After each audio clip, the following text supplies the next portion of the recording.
So, Glenn, officially welcome to the Performance Formula podcast. It is so good to have you all the way from the US. Yes. Yeah. And so I think to get us started, right, before we delve into some of the already interesting things we've just sort of touched on there Yeah, we did, before we didn't we? We started. touched on a couple Yeah. things. Yeah, we just sort of ran straight into it. But I think Yeah. let's just start it officially. Maybe by ways of understanding for the people that are watching here, for understanding where this conversation could go, share a little bit about yourself. Mhm. And normally that just lays the foundation for everything else that we do. Yeah. Yeah, absolutely. First and foremost, I want to thank you for having me because I know that we've been in communication for, gosh, I don't even know if it's been a year maybe that we've been trying to get Yeah. on a podcast together. So Yeah. thank you for having me and thank you for following up with me. I'm really appreciative of that and grateful to be here. So hi everyone, my name is Glenn. I am someone who is not currently as involved in the mental health space as I was, and I'll kind of explain and express, kind of why and how we got here. But everything that I was and everything that I am now is because of those different things. So, in a previous life, is what I like to tell people. In a previous life, I was a traditional US, like in the US, athlete, if you will, kid, if you will, where I played football, basketball, baseball growing up. And when I say football, I mean American football. I don't know if I need to distinguish that. Forgive me. I could not play soccer for my life. Like, that would be bad. Um, but anyway, so those are kind of the traditional sports here in the US. I played those growing up. I started dancing when I was 10, and it was more of just like, hey, I have two younger sisters. It was just kind of like, hey, your sisters are going to be dancing. You're going to be spending a lot of time around the studio, picking them up, waiting on them. You should try it, see if you like it. And so I did, and I absolutely hated it every single year for about 5 years. But there was something special in that fifth year that made me say, this is really interesting. I want to continue on with this, but had some difficulty growing up. I grew up in a very rural community in Indiana, in the U.S., that wasn't accepting of things like dance. So had plenty of issues and difficulties growing up and trying to do that.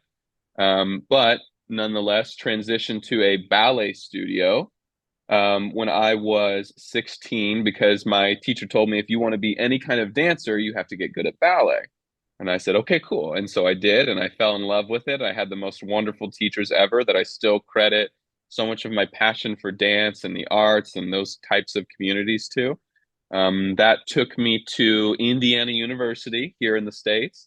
They have a ballet program, the best in the country, in my opinion. I'm wearing an IU sweatshirt right now and was a ballet major and a sports marketing and management major. So there was always an interest in sport outside of being an athlete. Just you spend so much time in sports when you're a kid and growing up that it was just always something I was passionate about. And so I got those two degrees. I went off and I was a professional for a few years. I had several different mental health difficulties over those years, which led me to wanting to understand the world of sports psychology, psychology in general, is also what led me to get my master's in mental health counseling to become a therapist, essentially. So I worked as a therapist and a performance coach, kind of mental performance coach for a couple years. And I still have a very, very few select clients that I do work with um, just because I am still so passionate about that field, having been in it for so long and knowing how far, I know we kind of touched on this, how far, those worlds need to come in terms of accepting and utilizing mental health services. So that all kind of brought me to here. I'm also a realtor. I work in construction. It's really random the amount of different things I do and the types of different things I do. But the construction business is a family business, and family is what's most important to me. And it took me a little while to figure that out, but that's why I'm here. That's my story. Mm. Thank you for having me. Awesome. Awesome. Awesome. Awesome. So there's a whole bunch of things that you mentioned in there. In particular, this idea that, as you spoke, came up with me, how often on the podcast people who work in the mental performance space, not myself so much. I only realized this later, because for me, it was always about other people. It was always about other people. And later I learned, shucks, I might have to pay attention to some of my own things. Yeah. You know, but it's interesting how many people go down this route or start being interested in it because of their own struggles, because of what they're going through. So I'm going through this stuff and I need to understand this, you know, like what the heck is going on inside of me. I don't know how open you are to maybe chatting a little bit about that. What were some of these things that you had to deal with? Yeah. Gosh, no, I enjoy talking about them, because I feel like one of the hard things when you're experiencing a difficulty like that is you feel like you're the only one who's ever experienced it, or you're the only one who knows what this is like, so no one else is going to understand. But there's always someone else who's either going through it, has gone through it, or will go through it. So my very first experience was severe anxiety. The one that the story that I like to pull from the most was when I was a junior at Indiana University. We were doing a production of oh my gosh, what was it? Was it Giselle or Swan Lake? I don't know why I'm blanking on which one it was. I think it was Giselle, and I was the principal role, pardon me, character in the show, and it was also a stressful time. Now that when you look back on things, you can kind of see what added up to equal, you know, the thing that happened. I was auditioning for companies, for professional companies, and I was doing that at the same time of trying to be this like really awesome, intense principal character. And all of those things, I would come to find out, you know, created that anxiety prior to me realizing what it was. But most specifically, I remember being on stage during the show. I was on one knee in the middle of the stage. I was the only person on the stage. And of course, as you know, as an athlete or as a performer, as an artist, you're going to do your best when you're present, right? When you're mindful of just where you're at in the space and you're completely in tuned to what you're doing. And I couldn't think of anything else but, wow, I am so worried and fearful and scared right now and anxious. And why is my skin itchy and feeling funny? And that's all I could think of when I was on stage. And it was a lot of different types of symptoms. Like it was the worries, it was ruminations, it was you know, some somatic sensations that were really affecting me. Like I remember being short of breath all the time. I fainted once during that time. So it was a lot, but that was kind of my first encounter with that. And I didn't realize, of course, until maybe 2 years later, like what that was. And so to your point, that was one of the first things that kind of set me off in terms of like, I have something weird going on with me. I don't know what it is. I'm sure I'm the only one going through this. Of course I wasn't. But that was one of the big things. And then that kind of just continued for a more significant amount of time. When I was in my first professional company, I got a concussion. That sent me down a very deep downward spiral of both depression and anxiety. Because when you have a concussion, you have to kind of isolate yourself from a lot of people. And I already wasn't necessarily comfortable living that far from my family. And so there were just, again, several factors at the same time that were leading to these different symptoms. So that was in my first company. And again, it kind of continued without me realizing what it was or what I could do about it. So those were some of the different ones. And I still have anxiety. I'm very open about that. I consider myself a highly anxious person. But to your point, once you can understand it and are aware of it, then you at least have something you can do about it, or you can kind of take the power from it. So. Yeah, sure. Well, firstly, thank you for sharing, you say you enjoy talking about it, and maybe that's a good example for others, that it is okay to talk about it. It's not a taboo thing or something to feel bad about. I'm curious in what you explained, because it seems like up until that moment on the stage, the time before that, were you oblivious to it? So it was in your body. And I'll maybe share a little bit of my own experience with stress. Please. That caught me completely off guard. So in my mind, I wasn't a stressful person. I would, when I was younger, I would never have described myself as a stressful person. I would always go with the flow, even to a certain extent. I am now, right? Even this podcast, it's not structured. We just roll with it, right? Because I think that speaks to my nature. It speaks to how I am or who I am. And so I think I was around 25, 26. This is many years ago now. I'm not even going to work out how many and give away my age, but many years ago. One morning I woke up and I couldn't open my jaw. Oh, wow. Like my jaw was sort of locked in place. I couldn't open up. And then I was obviously stressed about that because that had never happened before. Yep. Around 10-ish, say, during the day, jaw unlocks, go on with life, everything's normal. And this went on for months, 4, 5, 6 months. I'm not 100% sure. And then one morning I woke up, and normally that my jaw would sort of unhinge and I'd carry on with the rest of my day. And it wouldn't actually always be every single day. It might be there not for a week, and then all of a sudden is there for 3 or 4 days. And one morning I woke up and I wanted to eat an apple, and I bit into the apple. And as I bit into it, I got this immense pain going through my jaw. So I was kind of okay with the stuckness of it. But because there was pain, I was like, let me go to the doctor. I got to get this checked out now. It's been long enough now that, it hasn't really gotten better. Go to the doctor. Doctor sends me for x-rays. X-rays come back. There's no problem with your jaw. But let's send you to a specialist. And just get the specialist to check it over. Go to the specialist, special appointment, all of this stuff. Specialist takes in the x-rays, sit there. He says to me, there's nothing wrong with your jaw. It's stress. I nearly fell off my chair. Fell off my chair because I was so oblivious. I was like so unaware of the stresses in my life and the things that created stress.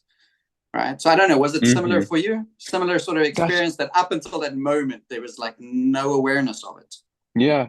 I really appreciate you sharing that, because I think I've never actually spoken with another person who shared a similar experience in terms of, before I understood and was fully aware of those anxieties and those stressors and the ways that they can manifest, I would also have considered myself like very happy-go-lucky. I can deal with any problem. I'm not worried about anything. I feel like I can take anything on.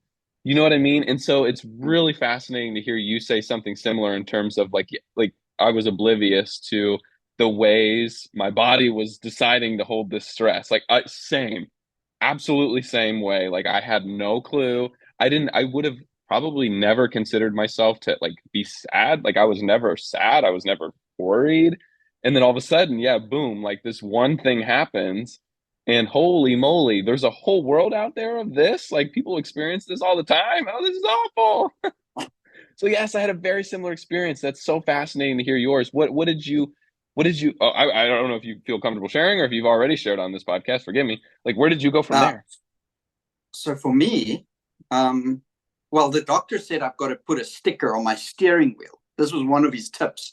I was put a sticker on my steering wheel. Because what I was doing, I was clenching on my teeth. So I was clenching, and because of the clenching and over clenching, the muscles sort of got into a place where I don't know if they were fatigued or whatever, then they would lock up. And so he said I had to put a sticker on my jaw, on my steering wheel, or on my dashboard and on my radio. I don't know why the car was, and maybe the mirrors at home. Yeah, that's interesting. Just say that I had to like check in with myself on what my jaw was busy doing, if it was locked or not, and almost like to unlock it, release the tension that's there, to make it a very conscious thing. And so me being me, I didn't do that. Because I personally don't look at these in anything in my life. If I have that type of experience, I always try and understand. I think it was at school with math. I always wanted to understand the math, because when I understand the math, I don't have to study it. I just know it and I can do it. And so I wanted to sort of know what was causing that. And at that point in time, again, very oblivious to what my life was really, and like what's the quality of that. And so I think I can't say that process has ever stopped. it's just this ongoing, consistent Yeah. relationship that I developed with stress, that I now developed with stress, where all of a sudden I can say, oh, it sits in my neck now. It's in my back. Like I tell my wife at times, I feel my whole body. It's like a layer underneath from my toes all the way. I can just feel it sit there. There's a tension in my body. That's so fascinating. Yeah. So I think it's led me at that time, wasn't aware that I was unhappy in my marriage. Wasn't aware that I was enjoying the work I was doing. Like there was no problems there. But I think the hours and the travel and the thing, I wasn't actually aware of those stressors. Maybe diet wasn't great. General feel good about myself was actually not in a healthy place. But again, not aware of it, right? And so I think when you start being aware of the stress, for me in any case, then it was about unpacking that and understanding, okay, cool, what's causing it. Yeah, led to getting divorced. Okay. Led to getting divorced potentially, in part. Not it wasn't the only reason, but I suppose it played its part, because now all of a sudden you're aware of stuff. Yeah. Before, just oblivious. Yeah. And it's an ongoing thing. But I wouldn't describe myself as anxious so much anymore, although my wife might disagree. Because she just goes at stuff, right? She just goes at stuff. I tend to just hold back a bit and look at things, but I wouldn't actually describe myself as anxious, because I think there's other places where I really push myself and get out of my comfort zone.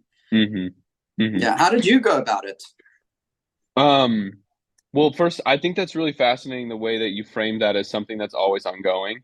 Because I think in my work with both athletes and non-athletes, I think there's a misconception that like once you come see a therapist or once you come see a mental performance coach, like boom, we're better, it's gone. It's like going to the doctor, taking an antibiotic and being free of the virus. Like it's not like that. It's something that's ongoing. And I really liked how you framed that. For me, it was kind of the route of, if I can understand this, I can take the power from this. And it was a genuine curiosity. It wasn't as much of like, I'm going to overcome this, I'm going to show this who's boss kind of a thing. It was more of like, I think maybe to your point, like there was just a curiosity of like, what is this? I didn't know this was a thing. How did this get here? How do people deal with it? What do they do? And how do they overcome it? And so that was kind of like, once I realized I had it, I think it was just a matter of managing it, because there were several years where I didn't, I say several years, there were probably a year and a half or 2 years where I was just experiencing it and didn't do anything about it, because I didn't know what to do. And to the, to that point, like I felt like I was the only one who had experienced it. And I certainly didn't know how to vocalize any of it, because I didn't have that just general awareness both in myself to be able to express it, but then, oh, this is something that people experience. So it was after that, after I left my first company, because I had that concussion and I was miserable. And so yes, things come of it, even if I don't think I realized like necessarily, oh, it's this this unhealthy that I need to leave. But I do recall just being miserable and thinking like, this, what's the point of this? If I'm this miserable all the time, I'm going to leave. So I think that was one of the ways, just kind of trying to understand, okay, well, what situation am I in? What are the different opportunities or possibilities that could go from here? Do those sound better than this, or at least healthier and more viable? And so that's kind of how I dealt with it before I understood what it was. But from there, I found sports psychology and found the world of mental health, and have just, I mean, the amount of hours of self-analysis and reflection since then, and trying to continually manage and work through and understand and become, I think that awareness piece too that you were mentioning, because you were able to then pinpoint it. So I think that's kind of how I decided to attack it, was, let me understand this, let me get as much knowledge about this as humanly possible, which of course led me to want to provide that for others who were in the positions we were at one point, of like, something's happening to me and I don't know what, but it's really unpleasant and I would like to know, kind of a thing. So that's kind of how I decided to attack it. And it, like you said, it's an ongoing thing though. Thankfully, it's not something that is as debilitating to me as it was like when I was experiencing, to your point, about like when it was at its worst. I didn't necessarily become like scared of trying difficult things or new things. But there is that kind of teeter-totter point of like it wants you to, right? Mm, Anxiety can want you to not go there. And so, the more you're able to kind of deal with it and work through it and understand and be mm, aware of it, then you can experience it as something that isn't you. And so you can still walk through difficult things, even if you have it, if that makes sense. mm. But Yeah. that's kind of my way of continually, you know, and to Mm, your point, like it's not something that's always present anymore. I do think there can be a baseline. I do think people can have a baseline. And that's something I work with clients on. It's like, okay, well, what's your baseline here so that we understand it might not ever necessarily be completely subdued. And that's okay. Where mm. are we at? How can we manage it? How can we work through this or process all those things that you know? Yeah. But Yeah. yeah. Yeah. I think the way I think about it, and I suppose what I'm enjoying so far about this conversation, it feels like my thoughts about some of these things becoming a little bit clearer for myself. So it's almost, when I used to coach cricket, I always believed that sort of you grow as an athlete to the level that you get Mm. exposed to. So if you're Mm. exposed to low level, low intensity type of training, and all of a sudden you find yourself in a high intensity environment, Mm.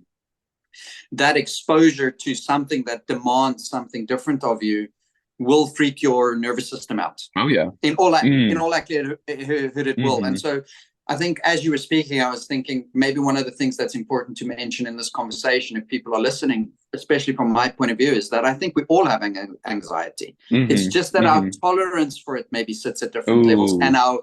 our awareness sits at different levels. Mm-hmm. So somebody Mm-hmm. who was maybe raised in really harsh conditions, Mm-hmm. if I had to go live those harsh conditions, I'd be a nervous wreck, and my Mm. nervous system would be freaking out within a day or two. Where they Mm-hmm. can go into that situation, operate, function, think, but take that person and put them in front on a stage where they have to clean up maybe, and like all of a sudden now they experience, because it's a different thing that their Yes. nervous system isn't used to. And so Mm-hmm. I think one of the things that I then became aware of over time was learning for myself my own sort of Mm-hmm. strategies around this. Mm-hmm. I'm not, at the time, I wasn't necessarily I didn't understand things like breathing and mindfulness. Those Sure. things to me are really the last 4 or 5 years, right? Mm.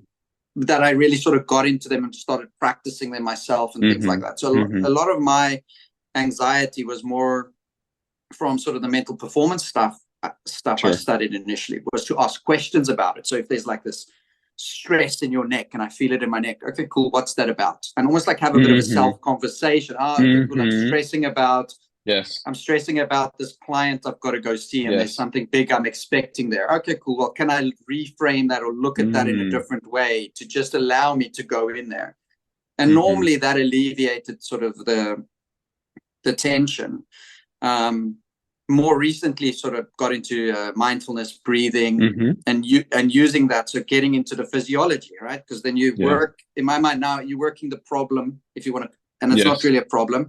This natural response of your body from two angles. You're sending the Sure. biological messages as well as the sort of mental stuff, if you're fortunate that you can do that. Mm-hmm.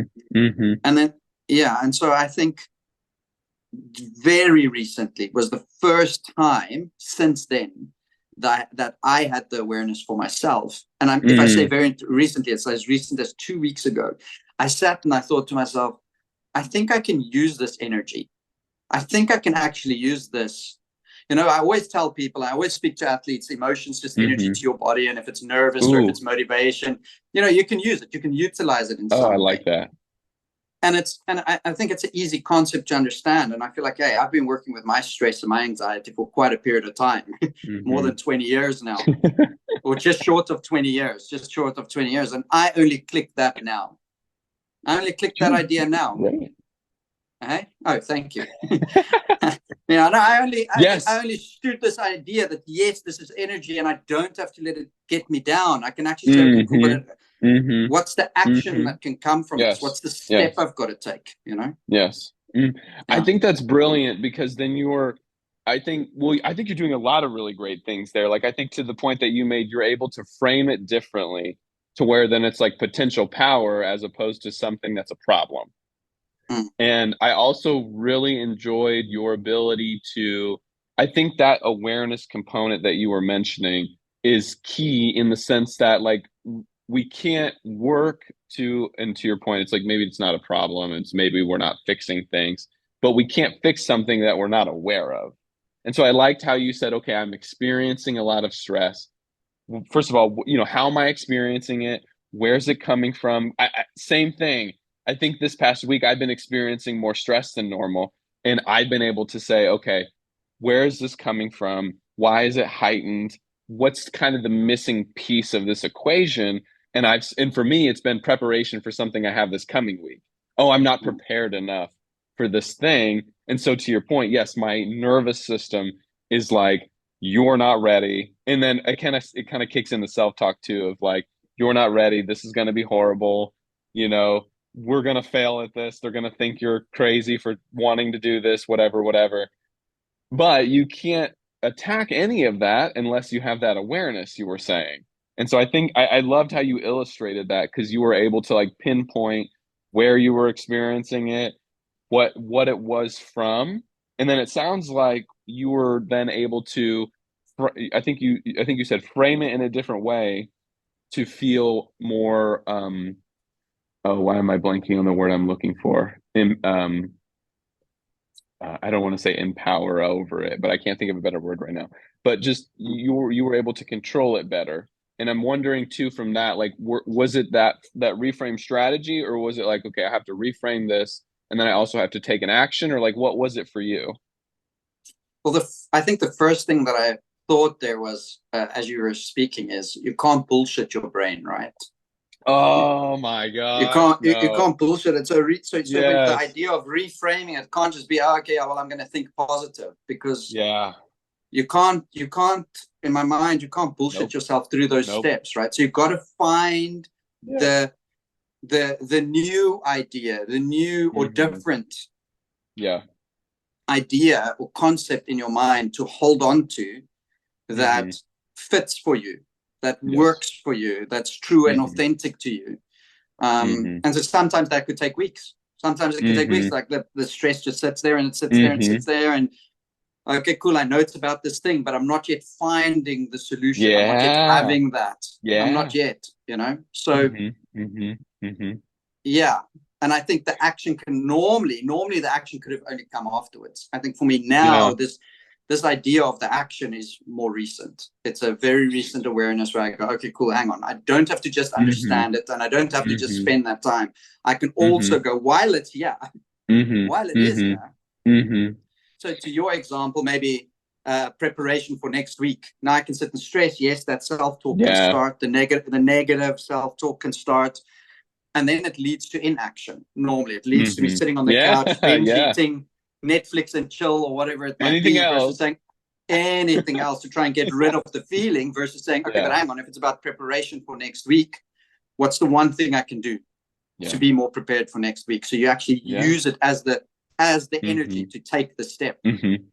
Yeah. Do you have any, this is a bit random, but do you have any like, I'm thinking of when you're working with athletes, do you have any like, okay, when people are experiencing that because I feel like there's that wall, there's that barrier of discomfort that you're expressing where it's like when people are met with that barrier, usually the more comfortable resolve is to avoid the barrier, to Mm, avoid the stress, to avoid the thing that's making you anxious.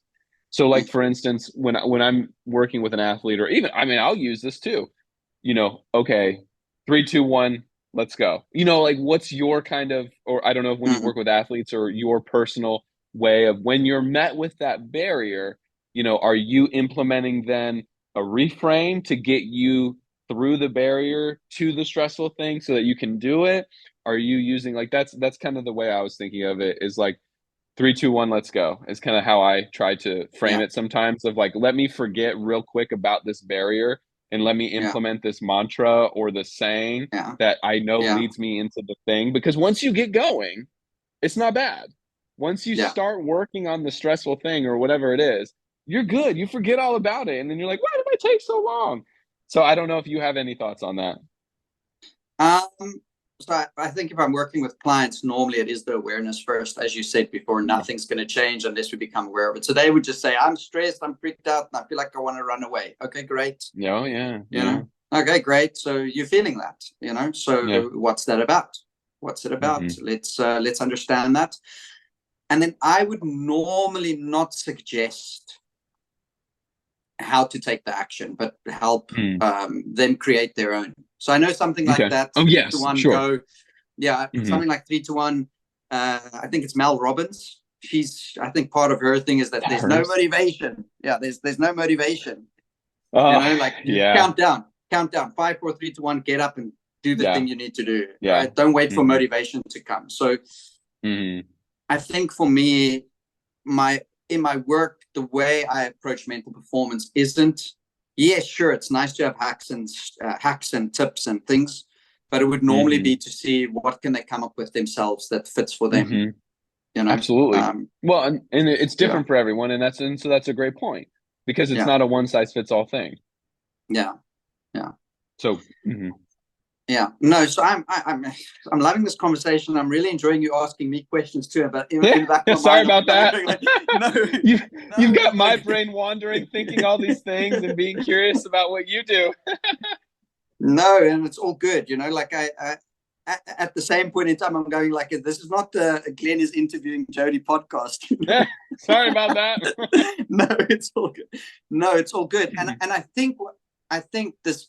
I'm learning a lot from this, because to me, it's like, I wish more of my podcast was like this, that it's really just a conversation, you know, but at the same point in time, I have some curiosities of my own. Please.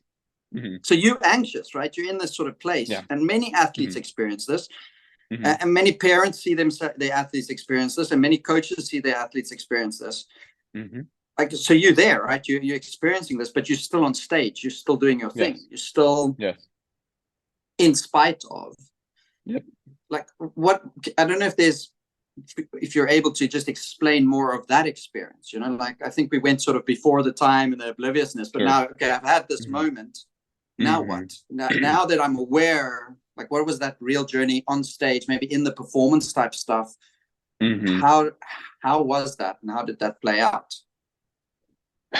It's interesting, because I feel like you can have the same experience twice with different outcomes. So it wasn't that first time that I had experienced that level of anxiety on stage wasn't the last time that I had anxiety on stage. But I think something that we're illustrating is, once you have an awareness of it, you're then able to do something about it. And so for me, it was wanting to understand what I did. And in that first particular case, if I just go off of that, it was just about like, how do I get present? And I wasn't aware that I was doing this. This is something that I was aware many years later, but like, how can I come back to my own 2 feet? How can I live here right now? Because it was my last performance at IU. I left after 3 years. And so I wanted to enjoy it, like, so deeply, wanted to be able to enjoy it and experiencing it. And I loved the partner that I was working with. She was fabulous. And that ballet is just so intense and beautiful, so long as you're living the character, which means you have to be present. And it's really hard to do that if you're anxious. And so for me, in that particular performance, I remember just thinking, okay, let's try to come back to like feeling my partner, you know, because we did a lot of partnering work. Okay, like, let me feel her costume while I'm doing this turn, or let me look out at the audience and what do I see? You know, trying to just incorporate these different things that would bring me back to my body, bring me back to the present moment, and bring me back to some place of, I'm here right now. I'm not comfortable with what's going on, but I'm able to accept what's going on. And so that was my first experience with it. And then over the years, you kind of gain these different, I like to say, like, tools in your toolbox or tools in your tool belt. And so once it was weird, because I went back to school and discovered that whole mental health thing. But then I started dancing in my second company while I was getting my master's. And so the most fascinating part was then I was able to actually utilize these different things I was learning in real time, which was cool because I was like, oh my gosh, well, let me put these to the test. Um, so to your point, when I would experience it, then I at least had an awareness to say, okay, what's happening? And I'm thinking of another specific performance where I just blanked on stage.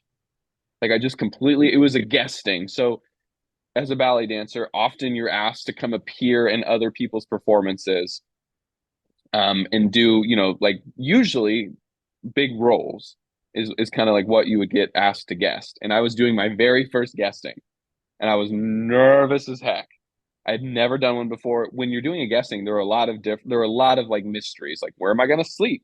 How am I going to get food? How am I going to get to the theater? Because it's not really something that's necessarily like figured out ahead of time. Or at least the first one that I did wasn't. Um, and so there were all these things there was all these unknowns. And I remember forgetting what was going on stage. And someone was talking to me. He had done many a guestings. He was more seasoned. He was a veteran of this. And he said to me, like, this moment's going to come and go regardless of what happens to us. So let's figure out what you need to be comfortable on this stage so that we can enjoy this experience. And again, that was a preparedness thing too. I just felt like I just need to get more prepared. Preparedness for me equaled comfortability. And so trying to pinpoint what's the one thing I'm missing in this equation, or what's the one thing that's causing me the most stress? How can I attack that to not necessarily feel comfortable, because discomfort is good, but feel comfortable to the point of where it's not debilitating, to where I can still perform and be present. And so those different types of things were what I would try to implement since then. What's going on here? I remember another performance where it was in my second professional company. My legs felt so weak. I had this like big jump section where it called for a lot of power and strength. And I remember not feeling like my legs were under me at all. Like I couldn't get 2 inches off the ground because I was so anxious. And so, okay, what's going on here? Why am I experiencing this? Oh, well, you've never done a big part before. So you're probably nervous, and that's probably fair because you haven't done it. And it's a new stage, new theater, new people. And so this is normal. Okay, so we have to get past this. It's a growing experience. You're going to get more comfortable in these types of roles in this company. And over time, it'll get easier. And I think I also implemented some breathing things, some visualizations during that time, because in my head, I was seeing myself doing it poorly and I was worrying again. And so I thought, okay, I need to see myself doing it the way I know I can do it, the way I've done it in rehearsal, the way I do it all the time in practice. I need to see myself doing that on stage as well. And so those are just a couple of the things that once I was in those moments that I would try to implement, because they could sneak up on you whenever they want. You know what I mean? Kind of stressful thoughts, anxious thoughts. And so I would always try to have a game plan of like, okay, if this happens, this is what I'm going to do. Or once I got like to my last 2 seasons as a ballet dancer, I was able to just implement them ahead of time. So I would do visualizations before absolutely everything. I would do breathing. I would have a very specific routine that I did to warm up, that I told my body, we're here, we're ready to go. This is what this means. This means you're ready to go. This means you're prepared. This means you're confident. And so like kind of just went ahead of it at that point to prime my brain and my body to where I wanted them to go. Sure. There's a lot of good things in there. I specifically want to highlight the first two things that you mentioned there. So my words for them is sensory awareness, to become present. So touching the dress, feeling with your fingers, feeling your feet in your shoes. It could be whatever. So creating sensory awareness, because when we touch stuff, it's in the moment, and and anxiety is not in the moment. So the more we can utilize our senses. And the other one that I don't necessarily hear a lot of people speak about, but I've more picked this up with clients that I work with. I haven't necessarily read this one in a lot of books, psychology sort of books, but I call it visual flexibility. So I think when we go into like sort of those anxious states, our visual system shuts down as well. Yeah. And so Yeah. the fact that you sort of looked into the crowd and you create that sort of, okay, I'm focusing my attention, my eyes physically wider, so they don't get so locked in potentially and so narrow at times. I think those are great tools that you don't, everybody talks about breathing and mindfulness. Yeah. And they're the very popular sort of stuff out there at this point in time. But I think most people know about visualization to a certain extent. But I want to point those two out because I think they're not spoken about enough, right? So it's cool that you use them. They're not, well, in the world I operate in, they're not spoken about enough. That sure you can. I'm thinking of a cricketer I worked with, where when we just got chatting about, sort of normally my go-to with any athlete is, how are you at your best? I want to understand that. Love that. Right. So that exactly like you said, so that we can start priming for that ahead of time, so that we can build the routines and the things that can get you there more regularly. And you're never going to be there 100% all the time, but we can really try and get as close as we can to that. So and through our conversation, one of the things she said to me, it was a female cricketer, she said to me at the time was, you know what I actually do? In between balls or whatever, I'll just stand back and I'll just look into the distance, and I'll have a specific spot. I'll have a specific spot that I'm looking into, like the corner of a building. And then I'll notice the clouds, how they move over that part. I'll notice if an aeroplane passes there, or if a bird flies in front of it. And I said, I think that's brilliant. You got to make sure you do that, because it's because in cricket, much like baseball, you got to really watch the ball. At times, if you're a batter, you know, like that's got to be your focus. And so that ability to go from that laser focus to just widening, and almost like just be more observant rather than so intense, like that is such a cool in the moment skill to create presence that I think a lot of people don't speak about. So yeah, and I hope that people that are listening can steal some of that stuff, right? And in particular, I'm in the game of, we got to know and understand our anxiety, but I love that the sort of, from that you built the stuff that you needed to have in place to, some people might say manage, some might say to overcome, some you might have your own word for it, but so that you could make sure that come performance, you are ready. You are 100% or as ready as you can be, right? Yeah, at least to the point where you feel like I've done everything I can to put myself in the best position. Because I'm thinking, when I say that, I'm thinking that if you know I've done everything I can, if you know I've primed myself to the best of my ability, then I'm thinking both you're able to hopefully enhance your consistency, enhance your performance, and then also, if you know ahead of time, there's nothing else I can do, you're probably not going to experience as much of those anxieties anyway. Because, like, if I'm thinking of my example of, I know I need to be more prepared for XYZ, that's not there. If that's the thing that's causing me stress, and I'm priming myself, I'm ready, I'm prepared, hopefully, like you were saying, we're maybe not going to always experience 100% success. I mean, we're never going to experience 100% success. But if we can be more consistent in getting ourselves there, then not only are we going to hopefully enhance our performance, but we're going to manage those other things too. And then to your point, hopefully they can just build on top of one another. It's so funny that you use that example with your cricketer. Is that how you say it? Right? Cricketer. Because I did kind of something similar with a baseball player, is in terms of like, he would, because, you know, I forgive me, I don't know cricket like super, super well, but I know there are a lot of similarities in terms of like time at the plate. I would assume you have time in baseball, you have time in between pitches. And so there's a lot of time to get worried in between pitches. And so he would do something similar. He would step out of the batter's box. He would look down the left field line at a specific point, and he would describe it, or he would notice it, or he would do those different things. So that's really cool to hear that that's what your client did too.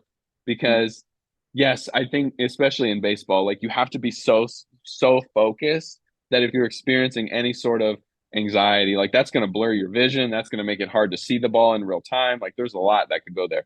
So that's really cool. That example sounds kind of similar to what my client experienced too. Yeah. One of the things And that's awesome. One of the things that you mentioned at the start, I made a little note here. Mm-hmm. Mm-hmm. It sounds like, right? And I'm curious about this. So when you were doing ballet, was your identity sort of tied into that quite a lot? Oh, because it sounded like with all the things that you're doing now, that your identity isn't so much just focused on that one thing. It's because I'm a construction and I do a little bit of the mental stuff still, and there was something else, right? And so it's almost like a family is really important. And so my identity, or I'm hearing that almost like your identity wasn't just attached to one thing. Like, I don't know if that's relevant or if that's a part of it, or Always relevant. That is a brilliant question, because I think as athletes, we become so narrowly focused. I don't know too much about the culture of South Africa and athletics growing up, so I'd be curious to hear your perspective on that. But in the US, people, pardon me, are being asked to specialize in something at a younger and younger age than ever before. I was fortunate. I was able to grow up.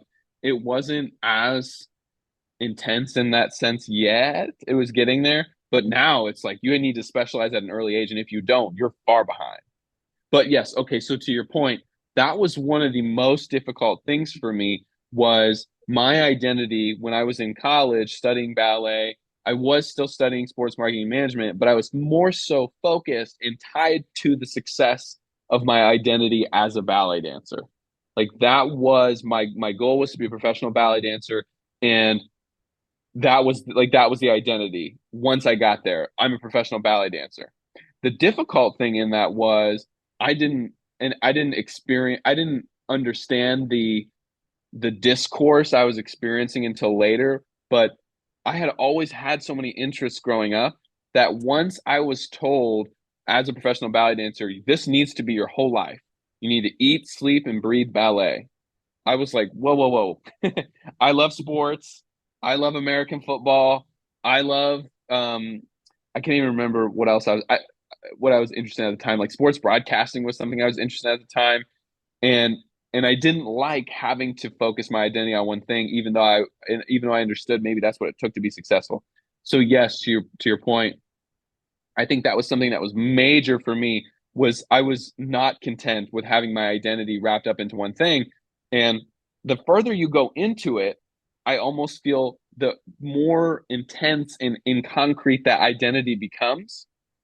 And so once you're experiencing some like sort of discontent, it's more difficult to break that identity, in terms of, if I were to be something without this identity, I have no clue what that would be.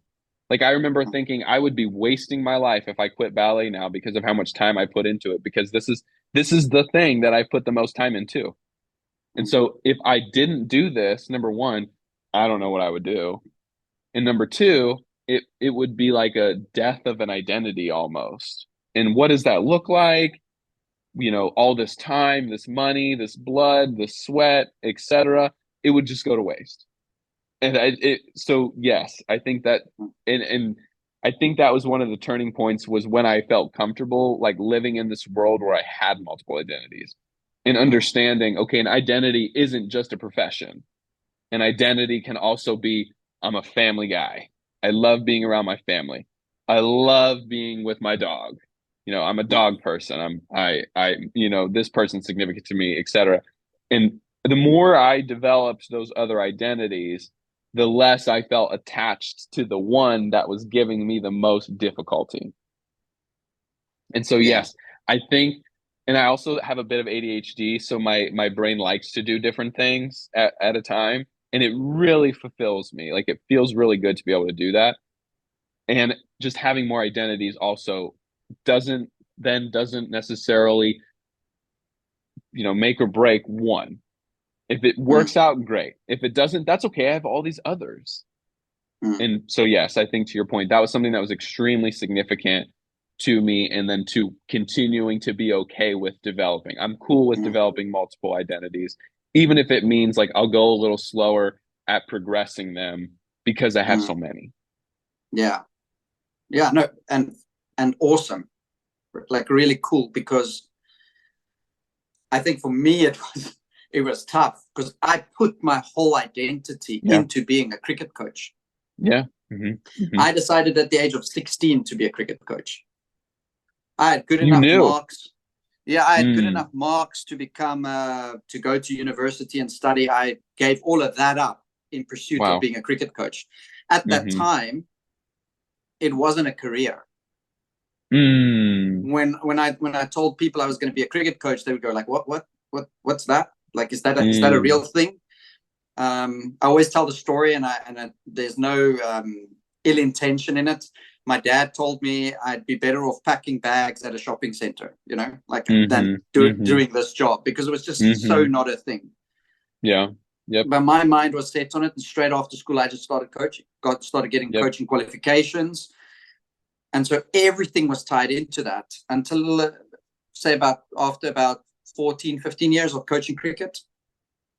And then I got to a place where the mental stuff was really pulling on me, and always did from day one.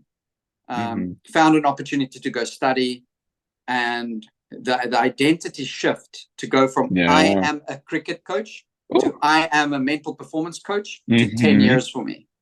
Oh, yeah. 10 years. Yeah. It's not a quick process. No, it's not. It's not. It took 10 years of me being able to comfortably say it in a way, even just speaking the words so that it feels like it fits in my body. The amount of ideas and things I had to smash down. So clients that you're invested in. It's a silly example. Right? So invested in this 10-year-old's journey, and I've coached other 10-year-olds and look at where they're now, and now I'm going to give up on this child because I'm not going to do that anymore. Yep. I want to do something that's different. And so they had to break down all these little barriers, all these little boundaries to get to a place where I could say, okay, cool, I'm actually committing to this path. This is the one, this is the one I'm running down. And then at the same point in time, being careful enough to not do the same thing again. Not recreate the problem. So maybe in 20 years from now, I want to become a mechanic, and then it takes me another 10 years, to learn from that. Yeah. I'm sorry, I didn't mean to interrupt. It's hard though, because I feel like, at least in the States, that's kind of the model, is you have to focus on one identity to be successful at it, to be the best that you can be. You have to pick a path, you have to stick to the path, and you have to go as hard in that one direction as humanly possible. And so there are so many factors that are telling us to do this. To your point, then it's easy to say, oh, well, maybe I'm not a cricket coach anymore. Maybe I don't identify so strongly in that, or it's not healthy to identify so strongly as that. But then, okay, now I identify as a mental coach. It's the same thing in terms of like the formula for creating the discontent. You know what I mean? And so that's really interesting that you were able to like, I don't want to do the same thing. I don't want to do the same thing. So often when people ask me, if I meet new people and they ask me, hey, you're Jody, like, and people would say, tell us a bit more about you. Then I would normally go with, hi, I'm Jody. I'm a human being first. Oh, as my sort of, and it's more a note to myself that you're that first. And I think, you mentioned sort of well-being at the start.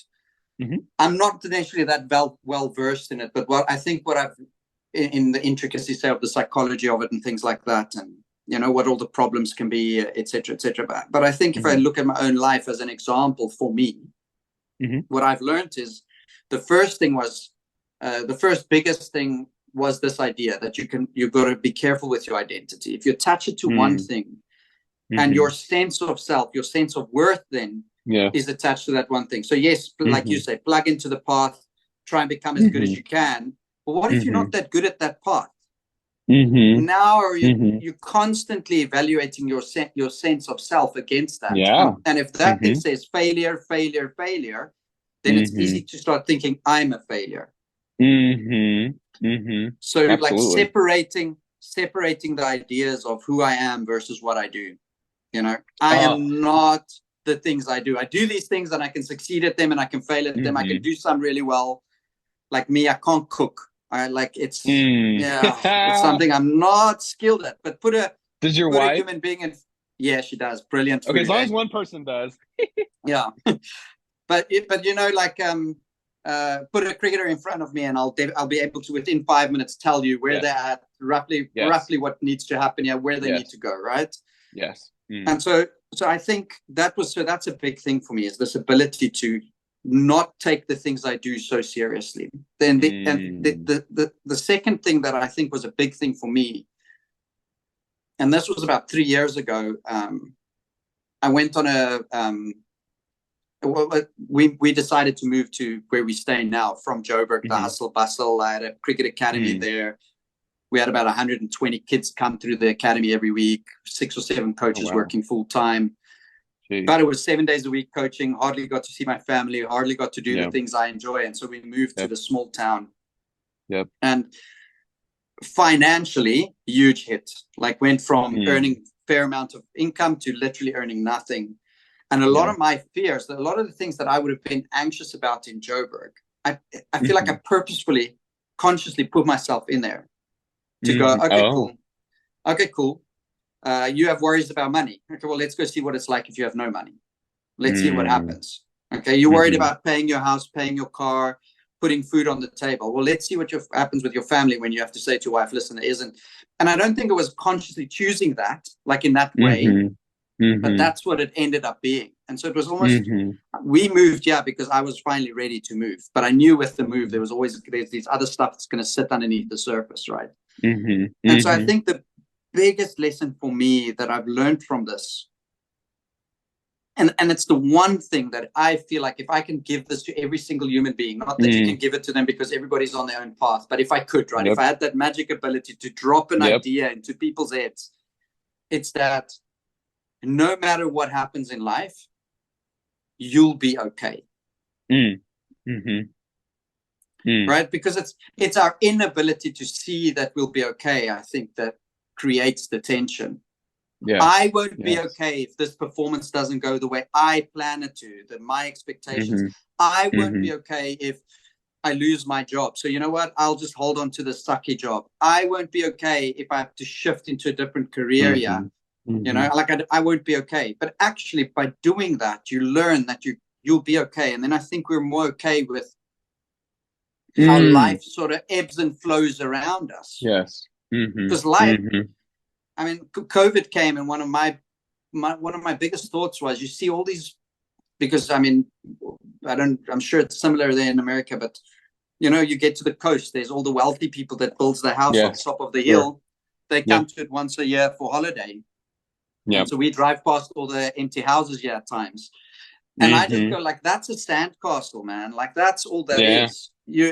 How much stress, anxiety, potentially, maybe it's not true for everyone, but how much stress, anxiety are you creating in your life to hold on to these ideas and concepts and things, you know, because a certain image or a certain person has a house there, or drives this car, or puts in this type of performance. And so I want to be that type of person, but we don't realize what comes with it. And so I think it's the realization that I will be okay. So even if I lose everything, I'll be okay. Even if I gain everything, I'll still just be okay. I'm not something more. I'm not something exceptional now. I'm not I'm just another human being. Well, I think too, to that point, that's something that's something that's really hard in the age. And I feel like so many people say this now, and I don't mean to be one of those people, in the age of social media, where people are posting the highlights of their lives, or people are posting that sandcastle of a house that they're at, and they're on vacation, and look how awesome my life is, and et cetera, et cetera. And we're constantly comparing ourselves to that person, or to that image that you're mentioning of like, that's what life's supposed to be. That's what would make me happy, or that's what would, that, you know what I mean? That's what would, but it's not, you know what I mean? It's not. And we can't play that comparison game. And to your point, especially about the, we're going to be okay no matter what. I think that was one of the coolest lessons in that guesting that I did, where that guy was like, we're going to experience this moment, regardless of how it goes. It's going to come and go. So we might as well enjoy it. That was kind of the point that you made. That was kind of what I took from it, is I'm going to be okay regardless of what happens. It could go well, great. It could go not well, fine. What did we learn from it? How can we do better next time?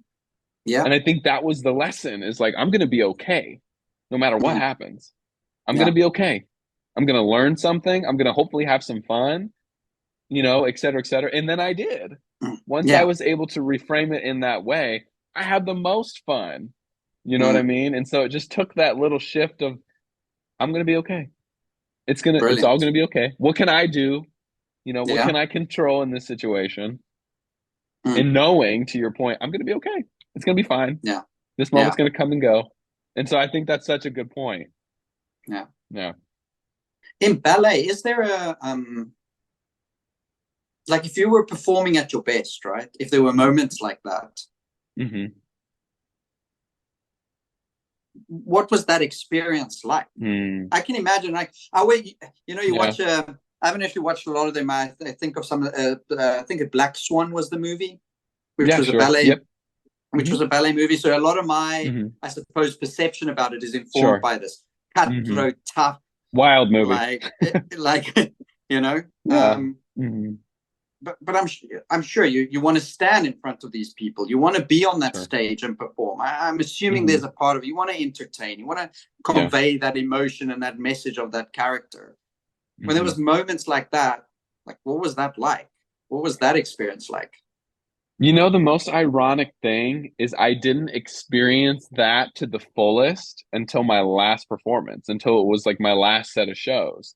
Because I think we sometimes try to manufacture that feeling, and Mm-hmm. by trying to push that, we sometimes aren't able to make it happen because we're trying to make it happen, if that makes Mm. sense.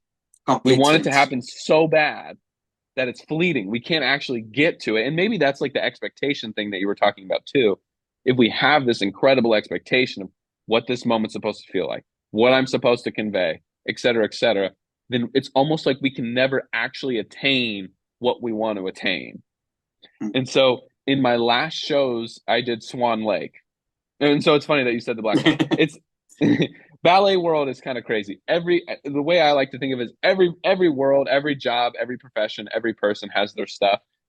You know what I mean? What stuff do you want to deal with? But the last show I was doing was Swan Lake.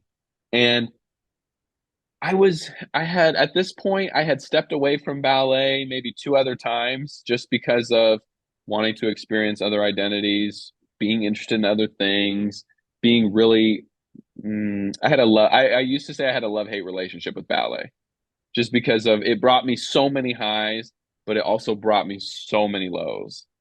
Um, and so in my last performance, it was something that I had come out of retirement to do, and so there wasn't necessarily an expectation of I will continue to do this afterwards. It was, hey, we really need a guy.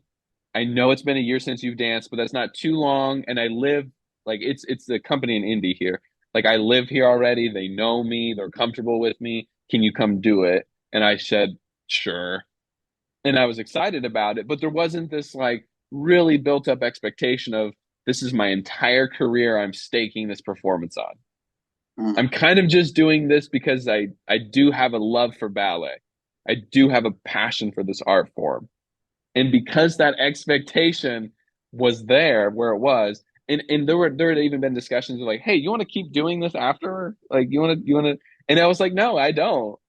And because of that, I think I was able to unlock a different part of my performance. And it was to this day like one of the coolest things I've ever done. Like I think the way I like to express it is I completely lost myself in the character. And I think to because of that, I think I was able to convey something I didn't know I was capable of doing. I think there were aspects of that performance that I like outdid my potential in a lot of Mm. ways because I let go of everything. I let go of the expectations. I let go of what I thought this should look like. I just tried to be present, to have fun, and to experience the character. And because of that, it was one of the coolest feelings ever. You completely forget like who you are as a person. You become the character. The people around you become like the scene becomes your world. Mm. And so you're living in this world and you're really just ingrained in the moment. I think that's probably the best way I can express it. You are Mm. so ingrained in the moment. And because of that, you can really experience the emotions of the moment. You can experience the feelings between your partner and you. You know, like there's a scene where like the swan is getting, you know, is leaving the stage, and as the male character, you're like running around the stage, you're trying to get to her, you're in excuse me, being interfered with by like the evil person. And I just remember afterwards being like, oh my gosh, I've never been so like emotional on stage, so into that moment. It was the coolest thing ever. Mm. And then so there were 3 shows that weekend. That was the first show. It was like an amazing show. Um, you know, people, which I don't like, I don't know. People were like, you can't retire after this. Like, clearly there's some passion that's still here, which then made me think of, okay, now I have to perform well if I'm actually thinking of making this a career. And so the second show was awful. Was really bad. I was so because I wasn't living the present moment. I was living the future. Okay, well, if I want to do this, I have to be really good. I have to perform my best all the time. And there were expectations, which took away from the second show. And then the third show came around, and I had decided, no, I don't want to do this. Like there was no question. And so I went back to that feeling of there's no expectations here. Just enjoy, have fun. This is your last show probably ever. Mm. And because of that, I was able to be ever present again and live in that moment and experience those emotions. And I think there's just a higher level of enjoyment that I was able to have. And Mm. it was like the coolest thing ever. But Yeah, sure. yeah. There's 2 things I maybe want to just highlight there that I'm hearing, and I think it's it is tough, right? It is the idea that you perform because you love performing, Yeah. Yeah. Mm-hmm. not Mm-hmm. because of what you can get from it, not because of where it's going to take you, not because. Yes. And so this is a sort of theoretical understanding I have, if I can call it that. Sure. So to me, it's so awesome to hear you say it about an actual performance. Mm-hmm.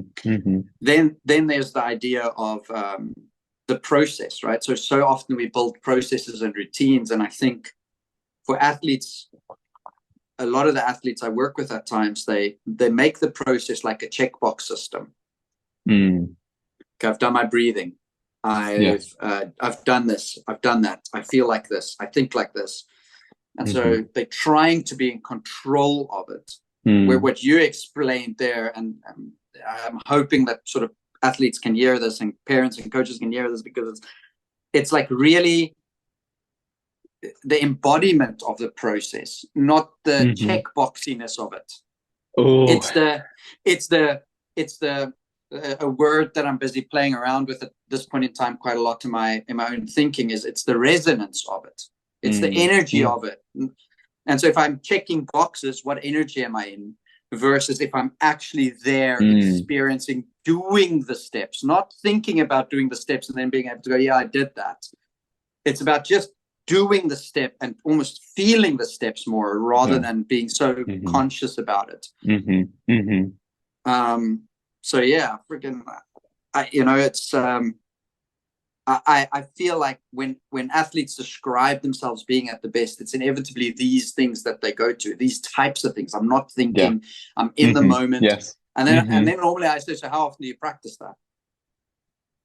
How often do you practice that experience, that mindset, that attitude? And then normally it's like, no, I never do. Well, how do you expect to hit that? How do you expect to hit that if you never actually take time to practice that? And you can practice that every practice. It's not something that I think should be disassociated. It doesn't have to be a case of, okay, I'm going to go practice my best space now. It can be, okay, I'm going to practice now. I'm going to my, and a part of my, there's maybe some technicalities I've got to work on. Maybe I've got to understand some moves that I've got to do. Yeah. But I want to spend, in the 2-hour practice day, I want to spend 30 minutes just really looking to get into that, really, whatever that, get into my performance rather than getting into the, I don't know, but like get into the resonance and the energy and the vibe and the feel of it and the expression of it, rather than just the, am I doing it right? How's it going to look?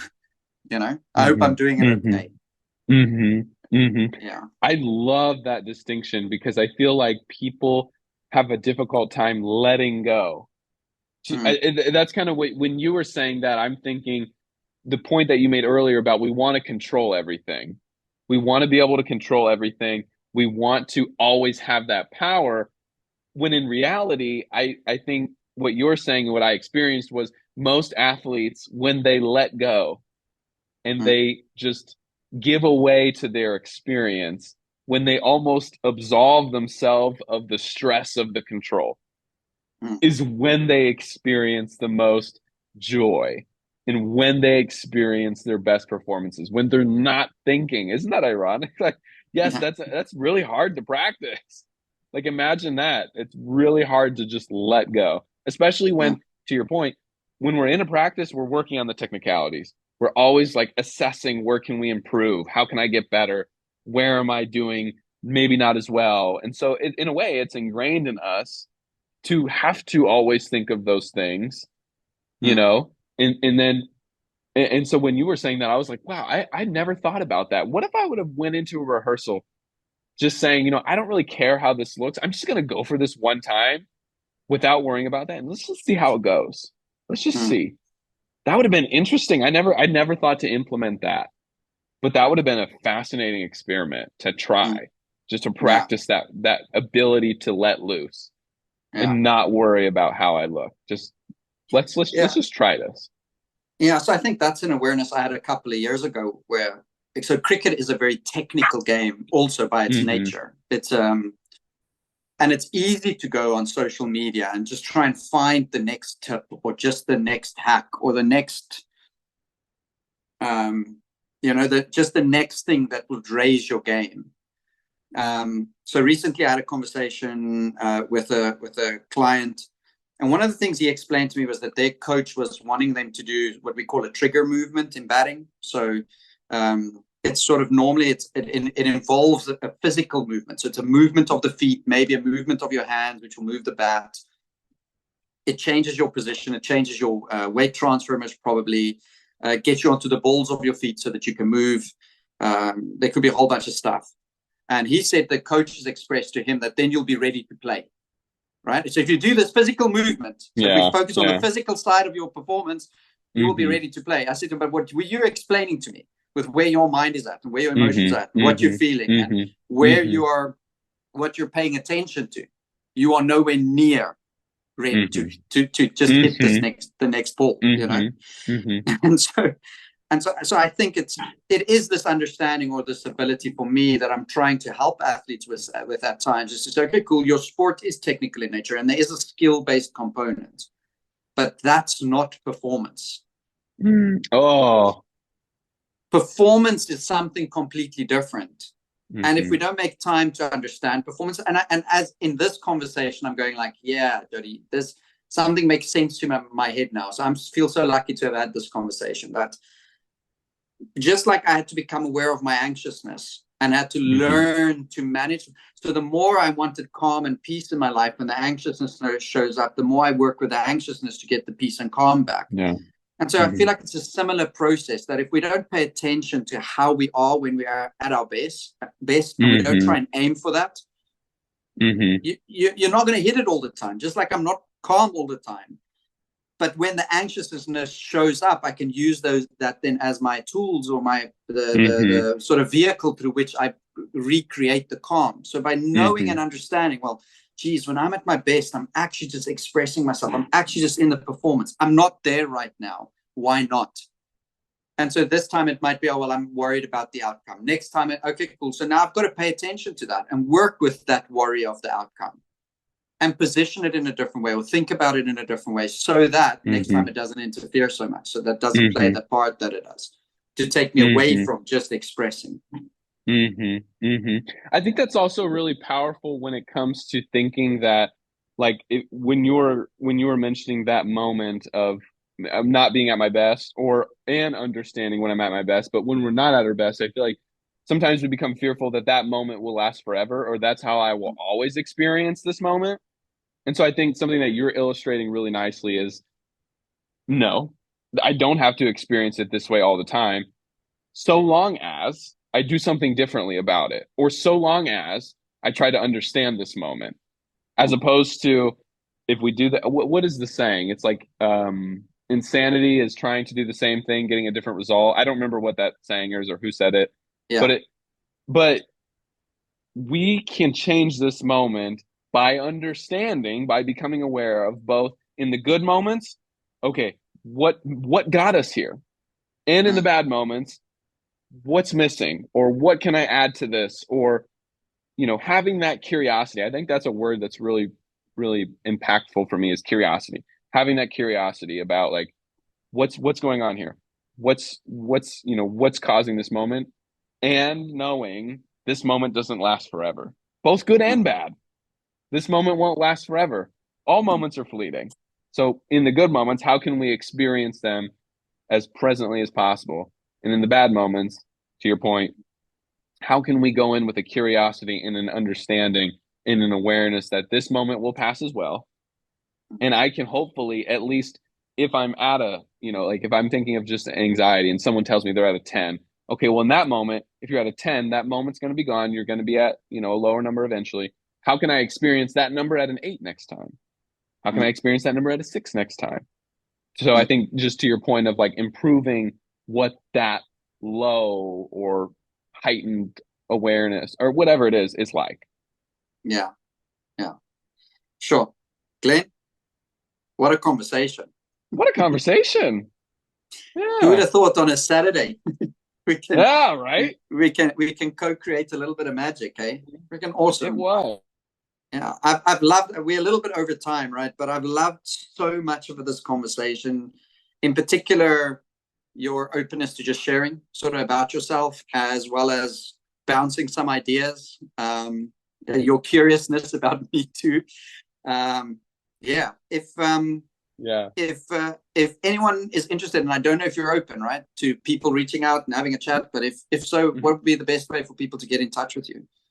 Yeah, absolutely. I'm always open. I always want to be available, because I feel like that availability is hopefully what will help the next person, inspire the next person, allow the next person to feel like, just depending on the situation, I'm not alone here. I can improve this situation, or at least I can manage what's happening. I have an Instagram. I think the Instagram you follow is my, I don't know if I'd call it a professional page. It's kind of just for fun. Foundations_for_success is kind of like my, I wouldn't call it a mental health page so much anymore. It was more geared towards mental health, but then it kind of transitioned into, like, what I'm most interested in is understanding. I think, to your point, like, we can understand the lows, but it's also fun to understand the highs and how we got to the highs. I'm currently curious about understanding those highs. Like, how are people so successful? How do they get there? What's their mental makeup? What are the things that they're doing to prime themselves? I'm so fascinated by this. But anyway, so that's kind of what that Instagram is for. So foundations_for_success is an easy way to reach out to me. My email is jglennkelig@gmail.com. If you want to email me, I check my email way too many times a day. I'm actually probably much quicker at email responding than Instagram responding, just because of how much I'm on it for work or whatever. But yes, would love to chat, reach out, help in any way I can. Awesome. Thank you very much for being here. And likewise, by the way, this conversation, I had no clue what to expect, was absolutely brilliant.